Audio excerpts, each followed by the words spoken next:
Shalom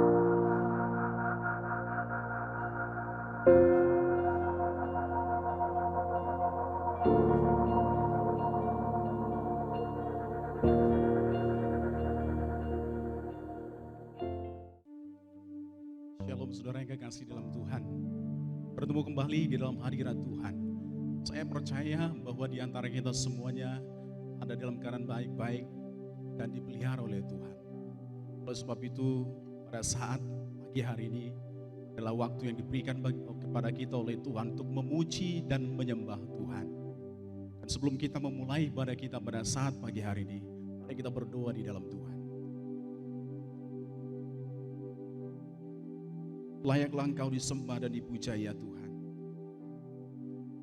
Karena daripada mula semuanya bersumber. Dan keselamatan kami bersumber dari Engkau ya Bapa. Itulah sebabnya pagi hari ini kami ingin merayakan keagungan dan kemuliaan-Mu serta kasih sayang-Mu pada kami. Dekatkanlah kiranya diri kami kepada Tuhan. Agar kami menikmati pujian dan sembah yang Tuhan telah taruh di dalam mulut kami. Dan kiranya Engkau ada di tengah-tengah kami, menuntun kami dan memeluk kami. Karena kami tahu kami manusia butuh pertolongan, butuh tuntunan. Hanya di dalam Roh-Mu lah kami ya Tuhan bisa melakukan semuanya ini. Dan bawalah Tuhan segenap hidup kami, perkataan kami, jiwa kami, dan segala tingkah laku kami memasyurkan Tuhan pada saat pagi hari ini. Di dalam nama Yesus kami alaskan doa kami. Dan kami habiskan ibadah kami pada saat pagi hari ini. Haleluya, amin. Saudara yang kekasih dalam Kristus, kitab Mazmur pasal 108 ayat 5 berkata bahwa Tuhan yang kita layani adalah Tuhan yang kasih-Nya mengatasi langit dan setianya sampai ke awan-awan. Amin. Percaya? Oleh sebab itu saudara yang kekasih dalam Kristus, kita akan memuji Tuhan pada saat ini. Haleluya.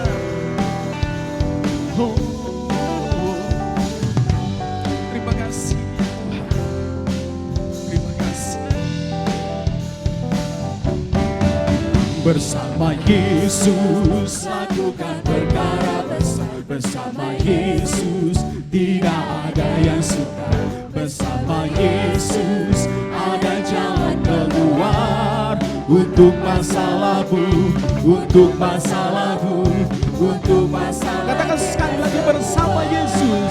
Bersama Yesus lakukan perkara besar. Bersama Yesus tidak ada yang sukar.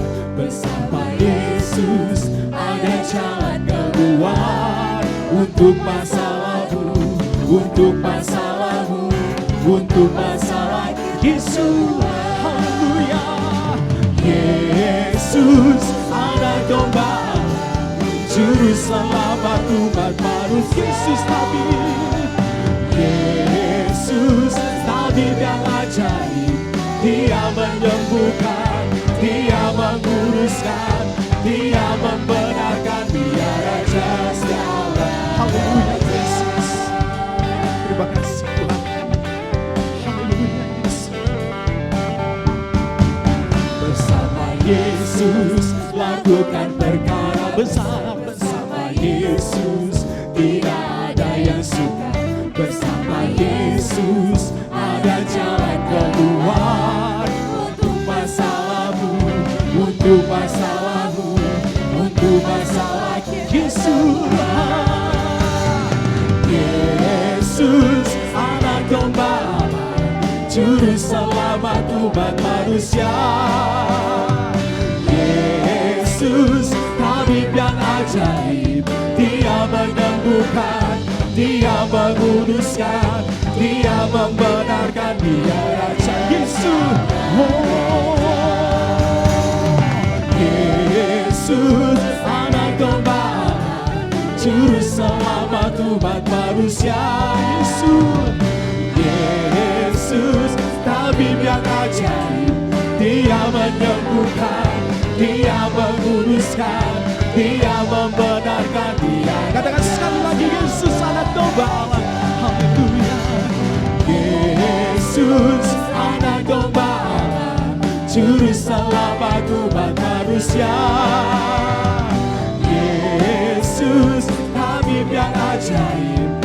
Dia menyembuhkan, Dia menguduskan, Dia membenarkan, Dia Raja segala, Dia Raja segala, Dia Raja segala. Katakan sekali lagi, Dia Raja segala raja. Haleluya. Oh Yesus Tuhan. Haleluya. Berikan sorak-sorai bagi Allah kita yang hidup. Haleluya Yesus. Kami akan menyambut Tuhan. Kami akan meninggikan Tuhan. Dan kami akan memberikan hormat pujian kepada Tuhan yang berkuasa atas segalanya.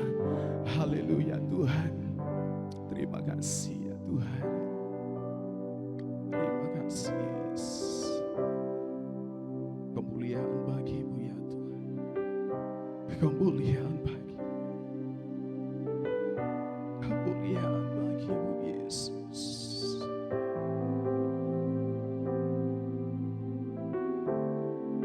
Haleluya. Yesus.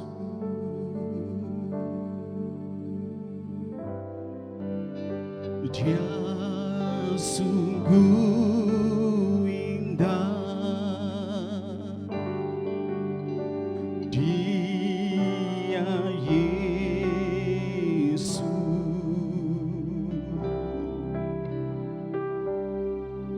Dia ajaib, Dia mulia, Dia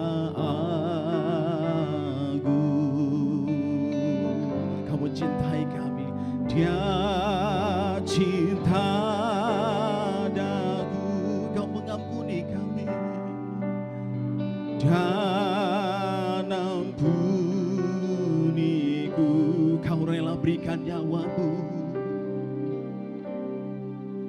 bahkan rela berikan nyawanya untuk selamat. Katakan sekali lagi lagu ini di hadapan Tuhan. Dia sungguh indah, Engkau Yesus, Dia Yesus.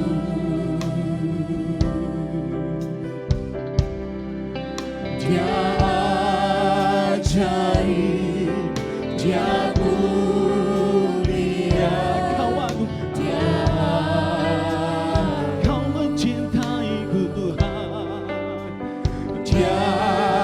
cinta dan dan ampuni, Kau berikan nyawamu,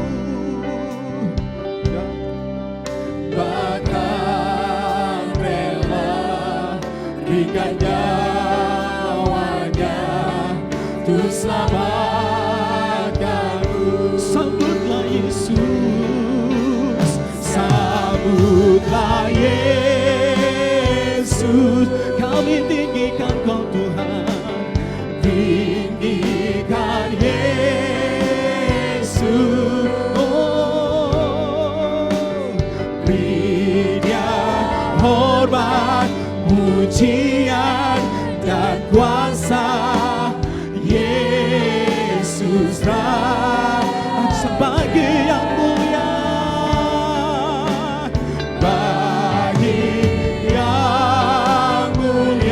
kuatkan tanganku, kuatkan tanganku, Yesus, Kau ku puja,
pujian dan kuasa. Yesus mulia, bagi yang mulia, kami mengangkat tinggi puji-Mu, angkat tanganku, Kau ku puja, ku cinta, ku sembah. Haleluya Tuhan. Oh, sambutlah Yesus, tinggikan Tuhan, tinggikan Yesus. Berikan hormat, pujian dan kuasa. Yesus Raja, bagi Kau yang mulia, bagi yang mulia, Yesus Tuhan. Oh, ku angkat tanganku, Kau ku puja, ku cinta, ku sembah. Haleluya, Yesus Tuhan. Oh, sambutlah Yesus, terima kasih Tuhan. Tinggikan Yesus, berikan hormat, pujian dan kuasa.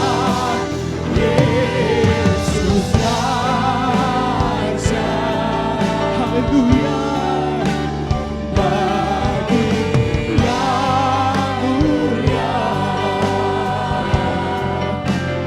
ku angkat tanganku, Kau ku puja, Kau ku puja, ku sembah, ku sembah.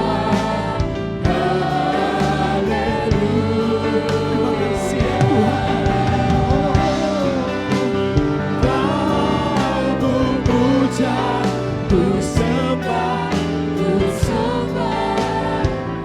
Haleluya Yesus, haleluya. Kau ku puja, ku cinta, ku sembah. Haleluya,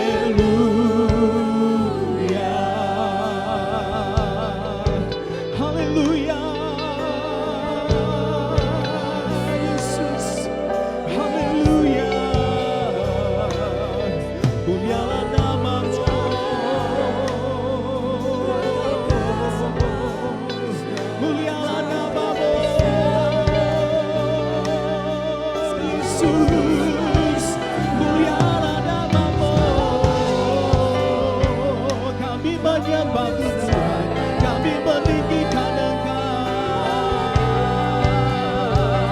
Haleluya, Yesus Tuhan.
Bentuklah hati kami ya Bapa, menjadi alat-Mu ya Tuhan.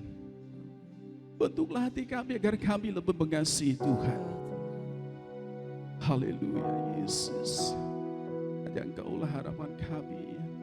Biarlah Roh-Mu bekerja dalam kami, membuat kami menyembah Tuhan sungguh di dalam roh dan kebenaran.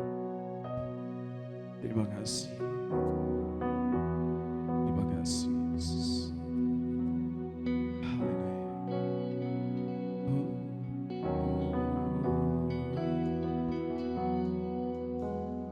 Bapa, lembutkanlah hatiku untuk dapat lebih mengasihi-Mu. Bapa, bentuklah diriku untuk dapat menjadi saksi-Mu dan mengerti rencana-Mu di dalam hidupku. Jadikan aku semakin indah di hadapan-Mu. Terima kasih Yesusku, terima kasih Yesusku. Puji syukur hanya bagi Tuhanku. Terima kasih Yesusku, terima kasih Yesusku. Puji syukur hanya bagi Tuhanku.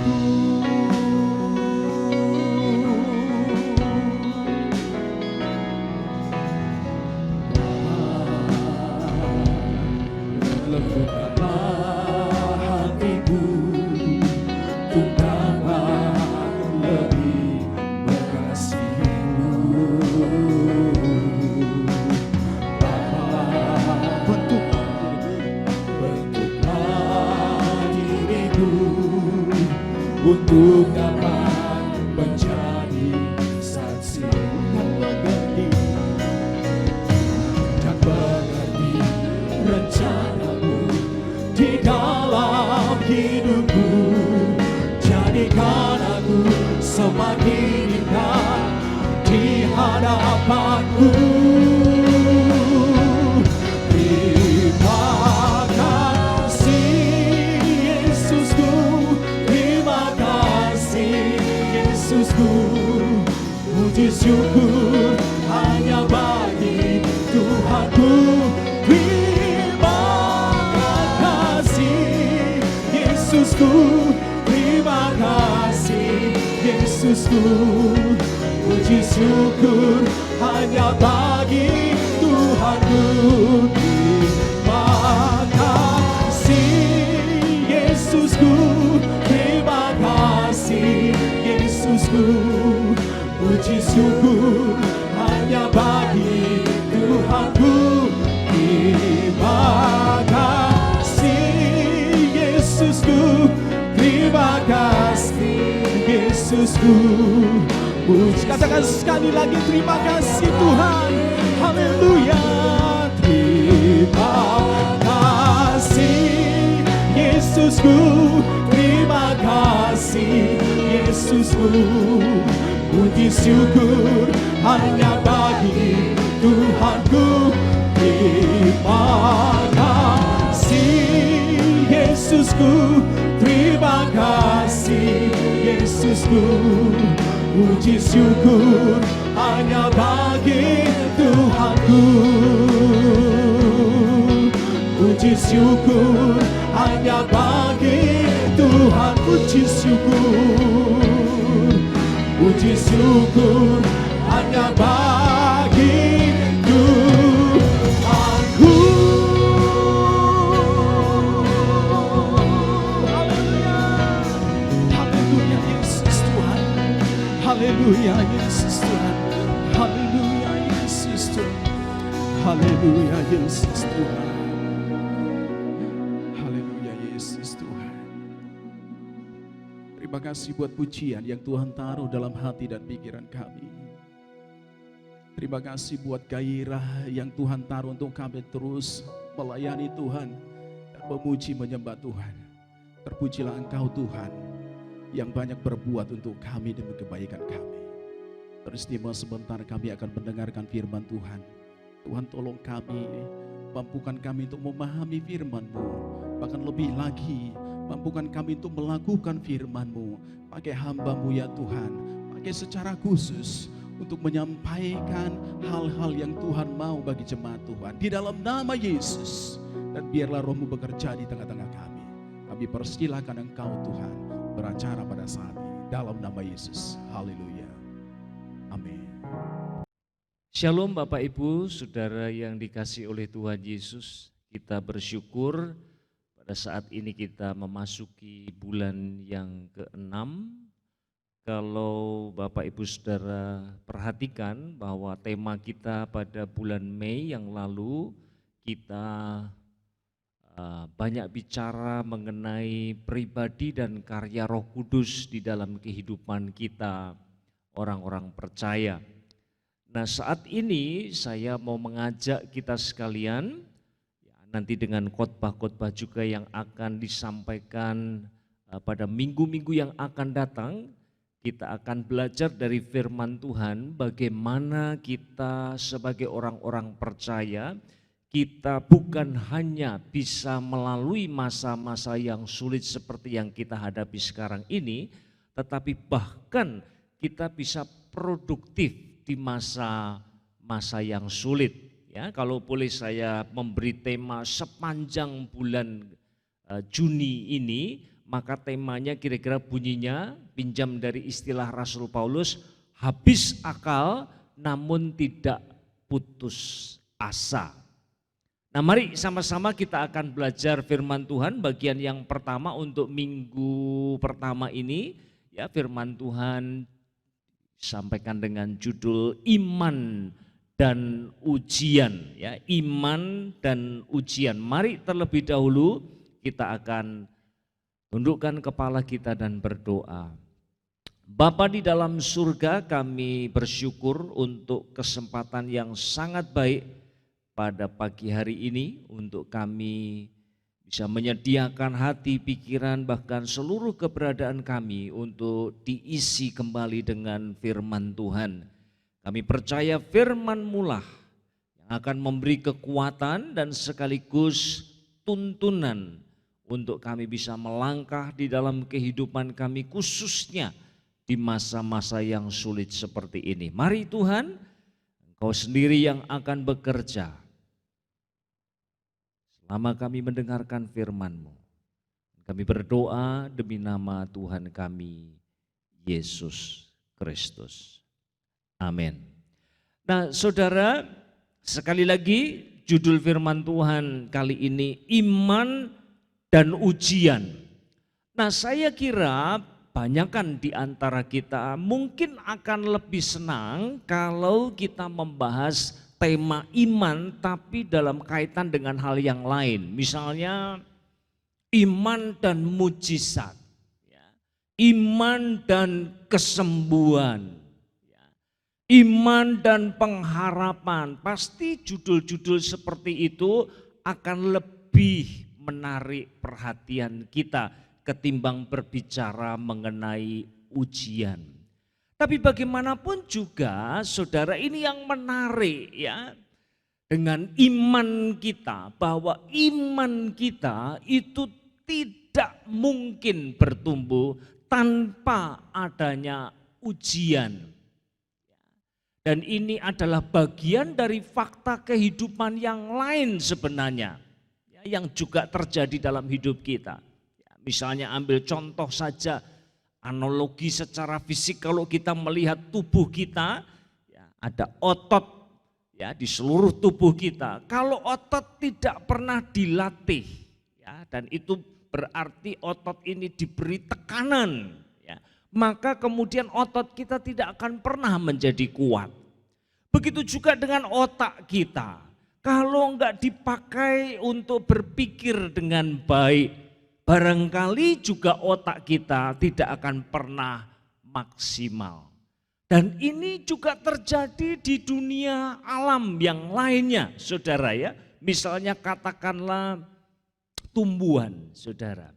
Ya, saya kemarin membaca satu artikel menarik sekali bahwa tumbuhan itu kalau mau kita melihat tumbuhan itu, tanaman itu kemudian menghasilkan bunga, buah dan akhirnya menjadi buah.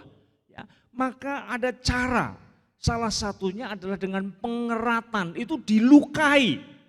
Ya, jadi tanaman itu dilukai. Kalau saudara perhatikan misalnya tanaman mangga, seringkali kok batangnya itu kok seperti ditoreh-toreh. Kenapa? Itu ada maksudnya dan itu ada penjelasan alamiah, ilmiahnya. Bahwa dengan dilakukan seperti itu maka pohon akan dirangsang untuk kemudian menumbuhkan bunga dan pada akhirnya buah. Nah, seperti itu jugalah iman kita. Tanpa ujian, maka iman kita tidak akan pernah mengalami pertumbuhan. Nah, saudara, saya kira kita semua harus mulai dengan ini ya, mencoba untuk mengerti apa sih yang dimaksudkan dengan ujian. Ya, dan umumnya cara yang sangat baik untuk mengerti mengenai ujian adalah dengan membandingkannya dengan pencobaan. Nah, ini saya sudah pernah menyampaikannya, tapi saya mau kembali menggarisbawahi ya apa yang dimaksud dengan ujian di sini. Nah, mari kita perhatikan ya, apa sih bedanya pencobaan dengan ujian? Nah, ujian itu diizinkan terjadi dalam kehidupan kita dengan tujuan untuk membangun iman kita. Ya, sekali lagi tujuannya adalah untuk membangun iman kita. Melalui ujian yang kita hadapi, Allah rindu supaya kemudian kita mulai belajar untuk bersandar kepada Tuhan. Nah, berbeda dengan pencobaan ya, kalau dalam bahasa Inggris ya seringkali ujian itu dipakai kata trials ya, kemudian kalau pencobaan itu temptation. Apa bedanya dengan temptation? Bedanya pada tujuan. Sama-sama bentuknya ujian, tetapi yang satu dimaksudkan untuk membangun iman kita, sementara yang lain dimaksudkan untuk menjatuhkan kita ke dalam dosa. Nah, sangat berbeda sekali ya antara pencobaan dan ujian. Nah, saudara, kalau demikian saat ini kita sedang berbicara mengenai ujian, trials, dalam pengertian bahwa itu diizinkan oleh Allah terjadi dalam hidup kita untuk maksud yang positif, yang konstruktif, untuk membangun iman kita kepada Allah. Nah, tapi saya juga mau memberikan catatan di sini bahwa sarana yang dipakai oleh Allah ya, itu adalah sarana-sarana yang sulit, yang seringkali menyakitkan, membuat kita menjadi menderita. Tetapi sekali lagi jangan hanya dilihat di situnya saja, tetapi tujuan akhirnya apa? Untuk membangun iman kita. Jadi ujian itu bentuknya bisa macam-macam, masalah-masalah dalam kehidupan kita. Ya, barangkali kita diizinkan untuk kehilangan pekerjaan kita. Barangkali kita diizinkan oleh Tuhan untuk menderita sebuah penyakit. Barangkali Tuhan izinkan kita kehilangan orang yang kita kasihi. Atau pada masa pandemi COVID-19 ini, barangkali Tuhan mengizinkan ujian itu datang dalam bentuk persoalan ekonomi. Pekerjaan kita menjadi terhambat, pemasukan menjadi begitu berkurang. Nah, itu yang kita sedang bicarakan dengan ujian di sini. Nah, mari saya mau mengajak kita sekalian belajar dari satu bagian firman Tuhan yang saya kira sudah sangat populer sekali kalau kita bicara mengenai ujian, yaitu dari surat Yakobus. Pasal yang pertama, saudara, nanti kita akan membaca ya ayat-ayat yang relevan mulai dari ayat yang kedua sampai dengan ayat yang ke-11 ya. Tapi saya mau membacanya secara berkala ya. Nah, mari kita pertama-tama belajar dari Yakobus pasal pertama ayat kedua dan keempat ya, dan ini berbicara mengenai tujuan ya dari ujian itu. Tujuan dari ujian itu. Nah saudara, pada saat ujian datang dalam kehidupan kita, maka biasanya kemudian timbul reaksi ya dari dalam diri kita, saudara. Entah mungkin bentuknya penyakit, masalah di dalam finansial, kehidupan finansial kita atau apapun bentuknya, saudara, begitu itu datang lalu timbul reaksi. Nah, kita tahu bahwa iblis itu oportunis ya, dia selalu menunggangi apapun saudara untuk menjatuhkan kita. Maka umumnya iblis datang lalu kemudian meniupkan katakanlah keraguan. Keraguan terhadap apa? Kebaikan Allah. Apakah Allah itu sungguh-sungguh baik? Kenapa kok dia mengizinkan sesuatu yang sedemikian buruknya terjadi dalam hidup kita? Ya, itu yang dilakukan oleh iblis. Lalu barangkali juga iblis akan mengatakan kepada kita, kalau demikian bagaimana mungkin engkau percaya Allah itu hikmatnya sempurna?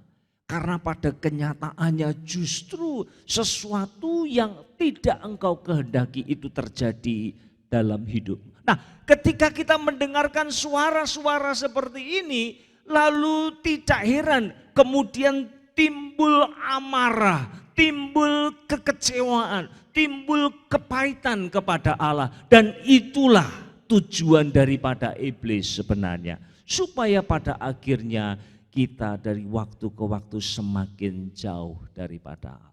Nah itu sebabnya saudara, ketimbang kita mendengarkan suara dari iblis, dengarkan firman Tuhan. Mari saya ajak kita menyimak pembacaan kita, Yakobus pasal yang pertama ayat 2 sampai dengan ayat yang keempat. Saudara-saudaraku, anggaplah sebagai suatu kebahagiaan apabila kamu jatuh ke dalam berbagai-bagai pencobaan. Nah, di sini pencobaan sebenarnya bisa diterjemahkan dengan ujian. Ya, kata dalam bahasa Yunani perasmos itu bisa dimaknai ya, entah sebagai pencobaan atau ujian. Ya, jadi di sini kalau mau diganti pencobaan dengan ujian pun tepat. Lalu ayat yang ketiga, sebab kamu tahu bahwa ujian terhadap imanmu itu menghasilkan ketekunan, dan biarkanlah ketekunan itu memperoleh buah yang matang, supaya kamu menjadi sempurna dan utuh dan tidak kekurangan suatu apapun. Nah saudara, mari kita perhatikan di ayat yang keempat. Inilah tujuan Allah mengizinkan ujian itu datang ke dalam kehidupan kita. Yang pertama tadi dikatakan ketekunan, ya, ketekunan. Bahasa Yunani hupomone. Ya, ini kata yang sangat sering muncul di dalam Perjanjian Baru, ya.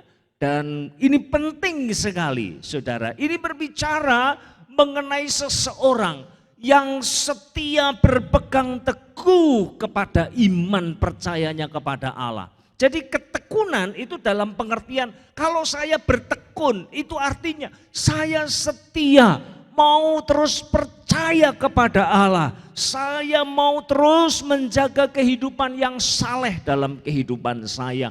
Itulah pengertian dari hupomone atau ketekunan. Dan ini diperlukan saudara. Sebab masa ketika kita menghadapi sebuah ujian bukan masa yang mudah.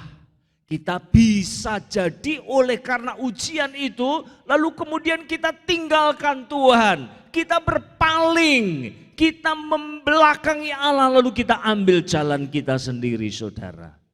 Itu mungkin saja terjadi. Nah itu sebabnya ujian ini akan menolong kita untuk kemudian kita terus menjadi setia di dalam percaya kita kepada Allah.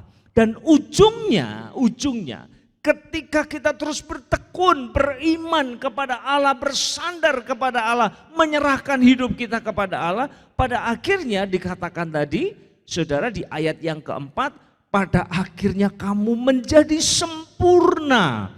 Nah, ini kata lain ya dari kesempurnaan, kata lain dari kedewasaan.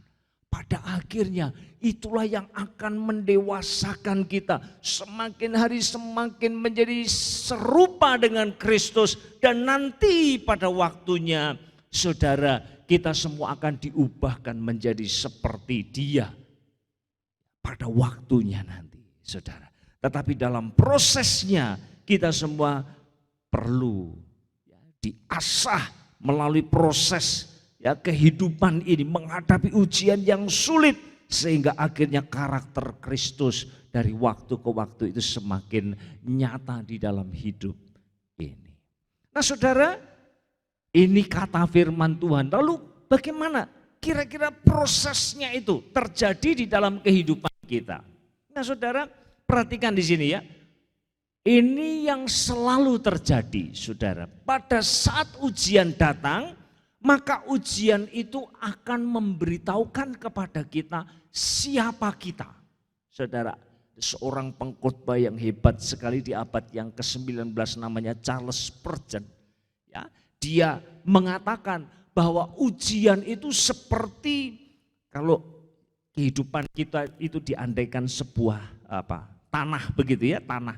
Maka ujian itu akan menggali tanah itu sampai pada akhirnya menampakkan siapa kita yang sesungguhnya, saudara. Nah kira-kira itu langkah awal, saudara. Ya sama, kalau ya analogi lain barangkali kalau kita sedang studi, kita sedang belajar, saudara. Maka ujian itu akan menunjukkan sejauh mana kemampuan kita, sejauh mana pengetahuan kita, ya. Tanpa ujian kita nggak pernah tahu, saudara. Misalnya kita ikut satu pelajaran matematika, kita nggak tahu kemampuan kita sebelum kita menghadapi ujian itu. Nah ini biasanya yang Tuhan mau nyatakan kepada kita. Pada saat kita menghadapi ujian, kita akan tahu sejauh mana sih iman kita kepada Allah itu. Saudaraku yang dikasih oleh Tuhan, sebelum ujian datang kita nggak pernah tahu. Kita berpikir kita cukup beriman. Ketika masalah datang dalam hidup kita, baru kita sadar. Ya, lama kemudian kita mulai mengeluh, mulai mengasihani diri dan seterusnya mulai kecewa dan marah kepada Allah. Semuanya ini akan menjadi nyata ketika ujian itu datang. Nah puji Tuhan prosesnya tidak hanya berhenti di situ ya. Ini proses di mana Allah itu seperti mau menyatakan kepada kita siapa kita ini. Ternyata saya rapuh, ternyata saya lemah, ternyata saya melihat ada begitu banyak kekurangan dalam hidup saya. Lalu kemudian saudara dalam prosesnya kita datang kepada Tuhan. Kita membaca firman Tuhan di dalam saat teduh kita. Kita mendengarkan khotbah. Lalu kemudian kita mulai dikuatkan. Lalu ketemu dengan teman-teman seiman. Mereka juga memberikan dorongan semangat kepada kita. Lalu akhirnya kita semakin terbangun. Kita semakin kuat. Kita semakin memiliki keyakinan di dalam pemeliharaan Tuhan. Lalu saudara jangan lupa dalam ibadah-ibadah kita, entah ibadah pribadi atau ibadah bersama-sama, mungkin saat ini kita belum bisa melakukan itu saudara. Itu juga akan memberi dampak yang positif. Itu akan menyuntikkan kekuatan. Itu akan menyuntikkan kepada kita sukacita. Itu akan menyuntikkan kepada kita damai sejahtera dan kekuatan untuk kemudian kita menghadapi kesulitan di dalam kehidupan kita. Saudara, jadi kalau demikian, Ujian tidak pernah diizinkan oleh Allah datang dalam hidup kita lalu kemudian tidak menghasilkan apa-apa. Tidak pernah, saudara. Ya, saya suka sekali apa yang diungkapkan oleh Santo Agustinus. Ya, dalam bahasa Inggris ini ada permainan kata sedikit, saudara. Kira-kira bunyinya begini. Trials come to prove and improve us. Ya, kalau mau diterjemahkan kira-kira bunyinya begini, saudara. Ujian datang itu untuk proof, itu untuk menguji, untuk membuktikan iman kita sejauh mana kita percaya kepada Allah. Lalu juga to improve, itu artinya untuk mendewasakan, untuk mengembangkan otot-otot rohani kita. Jadi saudara, saya mau katakan sekali lagi, kalau saat ini saudara, kita semua, bukan satu dua orang, bukan sekelompok profesi saja, tetapi semua orang sedang menghadapi ujian yang berat akibat dari pandemi COVID-19 ini. Saya percaya ujian itu tidak pernah diizinkan oleh Allah menghasilkan sesuatu yang sia-sia. Tidak. Allah ingin melalui masa sulit ini, Allah menyatakan kepada kita siapa kita. Dan sekaligus Allah ingin mengupgrade kita, iman kita, supaya kita semakin berakar di dalam kepercayaan kita kepada Allah. Nah, itu bagian yang pertama, saudara, tujuan daripada ujian. Nah, sekarang mari kita lanjutkan di ayat yang kelima sampai dengan ayat 11. Saudara, nanti kita akan baca beberapa bagian di antaranya, saudara. Tapi ini berbicara mengenai hikmat pada saat kita menghadapi ujian.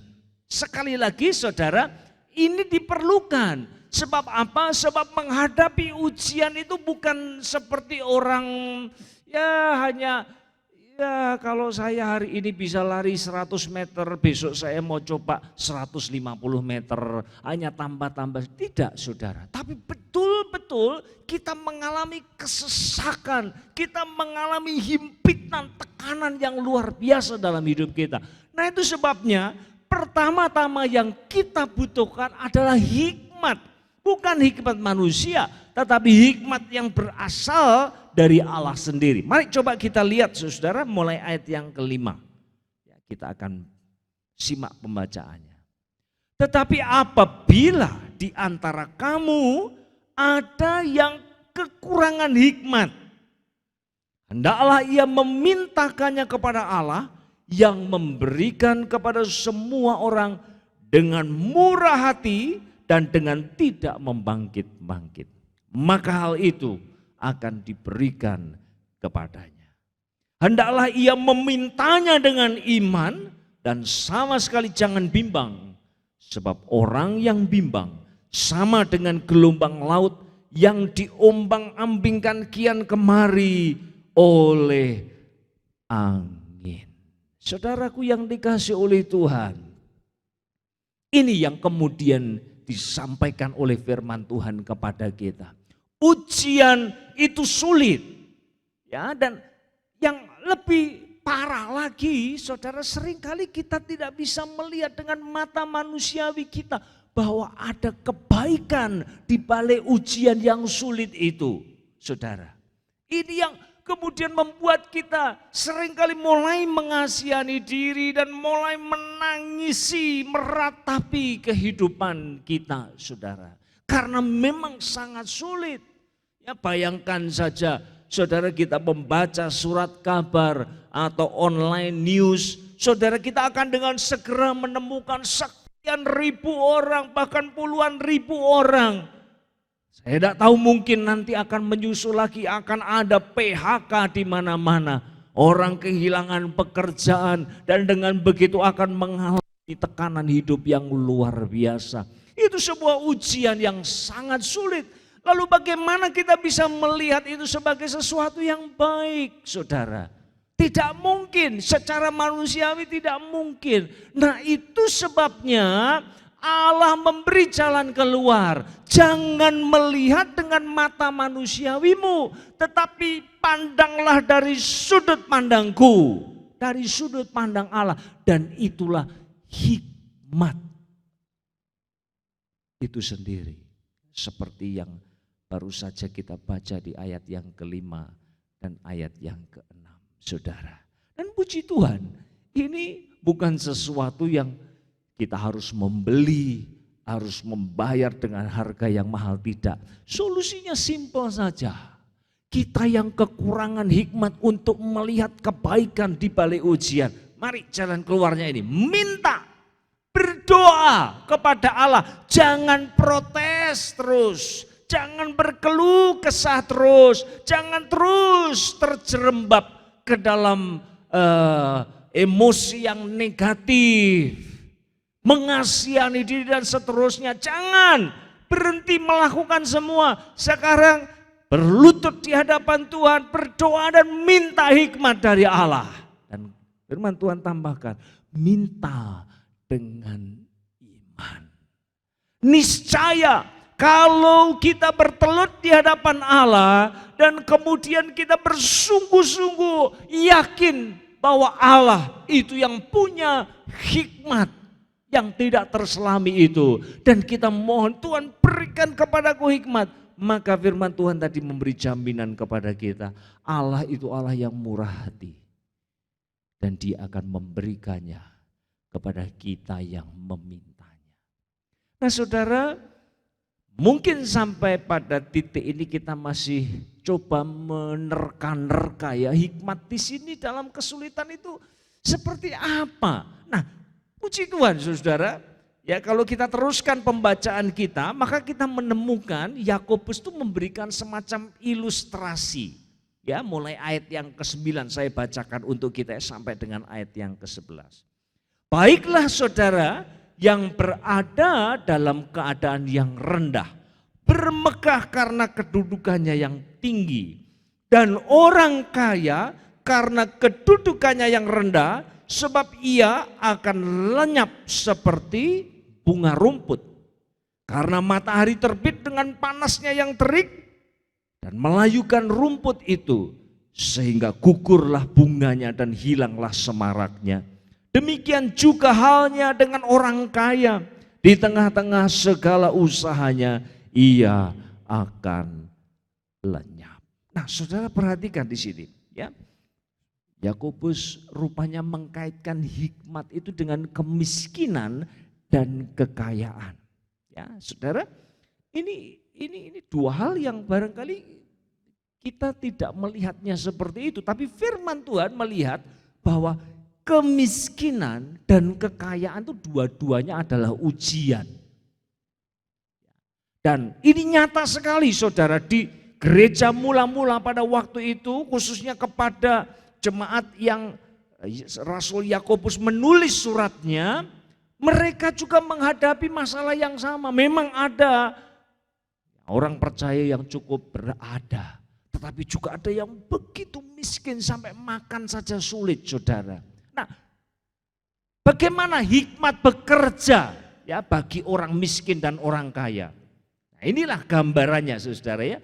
Bagi yang miskin, jangan kemudian kita mulai mengasihani diri, mulai tidak percaya diri, lalu kemudian minder dan sebagainya. Ya tidak, tetapi firman Tuhan ingatkan kepada mereka, jangan kamu memandang dirimu rendah. Tapi bermegahlah kamu. Bermegahlah di dalam siapa? Di dalam Kristus. Sebab di dalam Kristus siapapun engkau, ya tidak peduli level ekonomimu di mana, engkau telah diadopsi menjadi anak Allah. Nah, itu kedudukan yang tinggi saudara. Nah ini cara hikmat bekerja. Kemiskinan adalah sebuah ujian. Tapi ada cara untuk kita kemudian melihat. Ya, bahwasanya kemudian kita bisa melihat dari sudut pandang Allah ternyata ya kita diberi hak istimewa oleh Allah untuk menjadi anaknya, itu sesuatu yang sangat membanggakan, saudara. Lalu bagi yang kaya, nasihat firman Tuhan, jangan kamu beriman kepada kekayaanmu, itu semua akan lenyap begitu saja. Ya, maka itu sebabnya tetap beriman kepada Allah. Jadi saudaraku yang dikasihi oleh Tuhan, saya mau mengatakan ini, bahwa hikmat itu akan menolong kita untuk kita bisa melihat segala sesuatu dari sudut pandang Allah. Dalam bahasa Inggris, saudara, sering diungkapkan begini, wisdom is the ability to see life from God's perspective. Ya. Jadi saudara, hikmat itu adalah kemampuan, kesanggupan untuk melihat kehidupan ini dari sudut pandangnya Allah. Dan itu saya kira definisi yang sangat tepat sekali ketika kita berbicara mengenai hikmat, saudara. Allah mengaruniakan kepada kita sudut pandangnya pada saat kita menghadapi sulitnya hidup ini. Maka jalan keluar, langkah awalnya adalah dengan melihat ujian yang kita hadapi itu dari sudut pandangnya Allah sendiri. Bukan sudut pandang kita, saudara. Kalau sudut pandang kita, lagi-lagi saudara, kita akan kembali kepada apa yang sudah saya katakan tadi. Kita mulai kecewa, kita mulai marah dan seterusnya dan seterusnya. Saudaraku yang dikasihi oleh Tuhan, saya kira saat ini saudara, kita semua sedang menghadapi ujian yang begitu berat, ya. Dan kita nggak pernah tahu, saudara, ini yang sulit, kapan ujian ini akan selesai. Nah itu sebabnya pemerintah mencanangkan apa yang disebut dengan new normal, saudara. Apa yang sesungguhnya tidak normal, tapi karena tidak bisa dirubah, ya kita harus menerimanya, saudaraku. Kehidupan pasti tidak akan sama seperti dahulu kala. Pasti segala sesuatu berubah dan kita tidak suka dengan perubahan itu. Sebab perubahan seringkali mendatangkan penderitaan. Seringkali perubahan itu menyakitkan, saudara. Ada harga yang harus kita bayar. Kita semua tidak suka dengan itu. Kita semua suka dengan segala sesuatu yang predictable, ya, yang bisa diukur, yang bisa diketahui kalau saya lakukan ini hasilnya ini. Tapi sekarang tidak lagi, saudara. Tapi saya percaya ketika kita minta kepada Allah untuk supaya Dia mengaruniakan hikmatnya kepada kita, maka itu cara pertama, langkah awal untuk kemudian kita bisa berkemenangan di musim yang sulit ini. Melihatnya dari sudut pandang Allah. Saudara, di ayat yang ke-12, ya saya sudah sampai di penghujung dari firman Tuhan yang saya sampaikan, saudara. Puji Tuhan, pada akhirnya pembahasan ini ditutup dengan happy ending. Ya. Firman Tuhan menjanjikan kepada kita ayat 12, berbahagialah orang yang bertahan dalam pencobaan. Sebab apabila ia sudah tahan uji, ia akan menerima mahkota kehidupan yang dijanjikan Allah kepada barang siapa yang mengasihi Dia. Apakah mudah menghadapi ujian hidup seperti yang kita hadapi sekarang ini? Tidak. Tetapi apakah kita harus menyerah? Juga tidak. Sebab kita punya Allah yang pegang kendali segala sesuatu. Cara yang baik sekali, kemudian ketika kita mulai berjalan bersama dengan Allah, mulainya dari mana? Lihatlah ini dari sudut pandangnya Tuhan. Tadi saya mengatakan bahwa Allah tidak akan membiarkan ujian itu datang dan pergi begitu saja tanpa ada hasil yang positif, saudara. Tidak akan pernah. Allah mengizinkan ujian itu datang untuk improve, untuk mengembangkan karakter kita, untuk kemudian mendidik, mendewasakan, menyempurnakan kita, saudara. Itulah yang Tuhan mau kerjakan di dalam dan melalui hidup kita.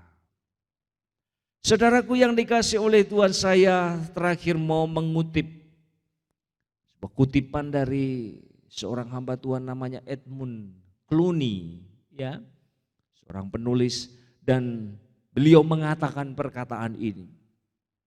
Ujian seharusnya tidak membuat kita terkejut atau menyebabkan kita meragukan kesetiaan Allah. Sebaliknya, kita seharusnya bersuka atas kehadirannya. Allah mengizinkan ujian datang untuk menguatkan kepercayaan kita kepadanya, sehingga iman kita tidak gagal di tengah jalan. Ujian mengikis kepercayaan kita kepada diri kita sendiri dan menuntun kita kepada Sang Juru Selamat. Saudara, ini sesuatu yang kita mesti renungkan dan kita simpan di dalam hati kita, saudara. Sekali lagi, barangkali mungkin kita seperti Rasul Paulus, kita sudah habis akal.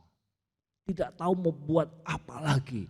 Rasa-rasanya sudah overwhelmed ya dengan masalah. Sudah begitu terbanjiri, kita seperti mau tenggelam oleh masalah-masalah yang kita hadapi, saudara. Tetapi percayalah, ada Tuhan yang menyertai kita dan yang akan membawa kita ke level yang lebih tinggi, saudara. Saya percaya nanti pada suatu saat, ya di masa depan nanti kita menoleh ke belakang dan melihat masa yang sulit ini, kita tidak lagi menyesali apa yang terjadi pada waktu itu. Tapi kita mensyukuri sebab di dalamnya tangan Allah membentuk kita dengan luar biasa. Amin. Saudara, mari kita sama-sama akan tunduk kepala, kita satu hati di dalam doa. Bapa, kami sungguh bersyukur sekalipun firman-Mu mungkin tidak menyukakan telinga kami. Kami ingin sebenarnya firman Tuhan yang menyejukkan hati kami, yang menyenangkan kedagingan kami. Tapi puji Tuhan, justru kami diingatkan oleh firman Tuhan. Memang menjalani kehidupan ini, sekalipun kami sudah percaya kepada Tuhan, masih saja harus menghadapi kerikil-kerikil tajam. Masih saja harus menghadapi pergumulan hidup. Tapi kami bersyukur sebab Allah mengizinkan semuanya itu. Bukan untuk melukai kami, tetapi untuk membangun, mendewasakan dan menyempurnakan kehidupan kami. Bapa, tolong kami. Hamba berdoa untuk setiap jemaat dari GPPS Anugerah, saudaraku, saudara-saudaraku yang saya kasihi dalam Tuhan Yesus. Hamba berdoa kiranya Tuhan, kiranya Engkau akan bicara secara khusus melalui firman-Mu yang baru saja kami dengar, sehingga pada akhirnya kami bisa menjalani musim yang sulit ini dengan kekuatan dan pertolongan dari Tuhan. Dan pada akhirnya kami menjadi umat Tuhan yang lebih dari pemenang. Terima kasih, meteraikan firman-Mu dalam setiap hati kami. Dan kami kembalikan segala puji, hormat, kemuliaan hanya bagi Tuhan saja. Dan demi nama Tuhan Yesus, ucap syukur kami berdoa. Haleluya. Amin. Bapak Ibu Saudara yang terkasih, yang sedang ada di rumah masing-masing ataupun dimanapun saat ini berada. Saat ini minggu pertama di bulan Juni, kita akan bersama-sama kembali memperingati, yaitu pengorbanan Tuhan Yesus Kristus, yaitu di dalam sakramen perjamuan kudus. Silakan Bapak Ibu Saudara dapat mempersiapkan roti, biskuit, atau kue, dan juga minuman yang berupa anggur, teh, atau air yang sebagai lambang tubuh dan darah daripada Kristus. Dan saat ini kita akan memperingati bersama-sama kematian Tuhan Yesus di atas kayu salib. Kita percaya Tuhan ada dimanapun kita berada saat ini. Saya akan berdoa sebelum kita masuk di dalam sakramen perjamuan kudus. Bapa, kami bersyukur atas kasih dan anugerah-Mu. Saat ini kami mau mempersiapkan hati dan memeriksa hati kami masing-masing. Kiranya Engkau mendengar setiap pengakuan-pengakuan kami. Dan kami percaya darah Yesus Kristus akan menyucikan dan menguduskan semua jemaat-Mu. Ampuni dosa-dosa kami dan layakkan kami untuk kami dapat bersekutu dengan-Mu. Memberkati roti dan anggur apapun yang dipegang oleh mereka orang percaya. Memberkati di dalam nama Bapa, Putra, dan Roh Kudus. Di dalam nama Tuhan Yesus. Supaya setiap siapapun yang makan roti dan minum anggur yang merupakan lambang tubuh dan darah-Mu akan mengalami kuasa daripada perjamuan kudus. Yang sakit akan disembuhkan.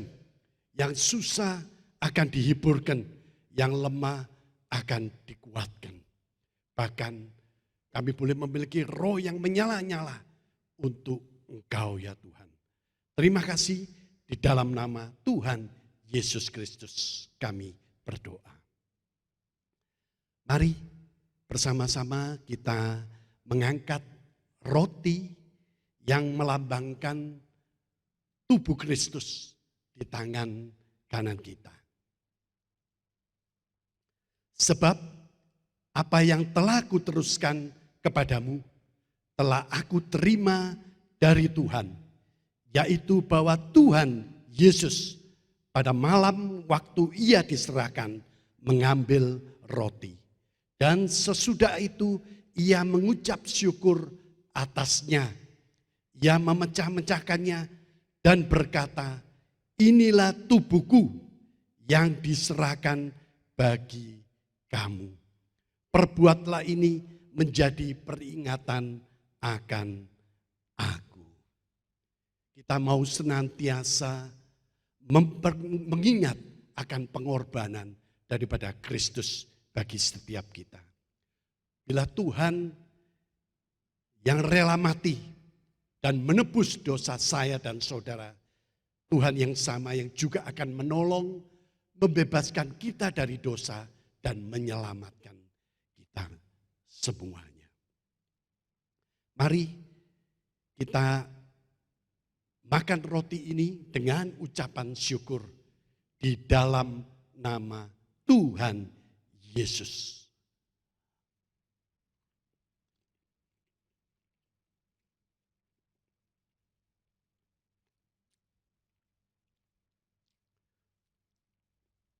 Mari kita angkat cawan yang berisi anggur yang melambangkan darah daripada Kristus.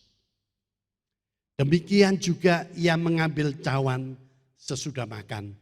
Lalu berkata, cawan ini adalah perjanjian baru yang dimateraikan oleh darahku. Perbuatlah ini setiap kali kamu meminumnya menjadi peringatan akan aku. Sebab setiap kali kamu makan roti ini dan minum cawan ini, kamu memberitakan kematian Tuhan sampai ia datang. Darah Kristus yang dicurahkan karena dia sungguh mengasihi setiap kita semuanya. Darah Kristus yang suci untuk menebus setiap dosa saya dan saudara. Mari bersama-sama kita minum dengan iman, dengan ucapan syukur di dalam nama Tuhan Yesus.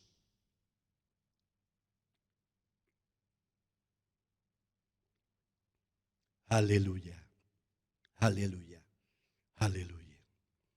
Dimanapun saat ini kita berada, mari kita menaikkan syukur kita.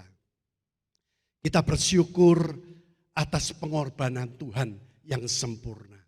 Kita bersyukur untuk kasih-Nya yang tidak terbatas dan karya-Nya yang ajaib bagi setiap kita semuanya. Kita bersyukur karena Tuhan sudah menebus dosa-dosa dan menyelamatkan hidup kita. Kita bersyukur untuk pengampunan yang Tuhan berikan bagi kita semuanya. Dan kita percaya perlindungan atas Tuhan turun ke atas setiap kita semuanya. Di dalam kitab Yohanes 5 ayat yang ke-56 berkata, barang siapa makan dagingku dan minum darahku, ia tinggal di dalam aku dan aku di dalam dia. Haleluya. Sungguh suatu janji yang luar biasa dan penuh dengan sukacita. Kita boleh menerima setiap berkat dan janji daripada Tuhan bagi setiap kita semuanya. Mari kita berdoa.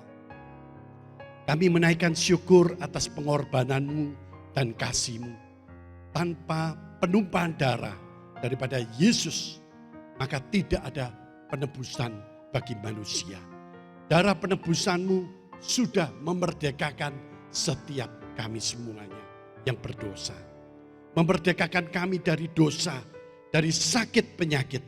Kami percaya kami dipulihkan dari dosa kami. Kami dikuatkan hanya karena Engkau Tuhan. Terima kasih kami sudah menikmati dan mengakui persekutuan tubuh dan darah daripada Kristus pada saat ini. Kami bersyukur. Kami alaskan doa kami ini hanya di dalam nama Tuhan Yesus Kristus. Haleluya.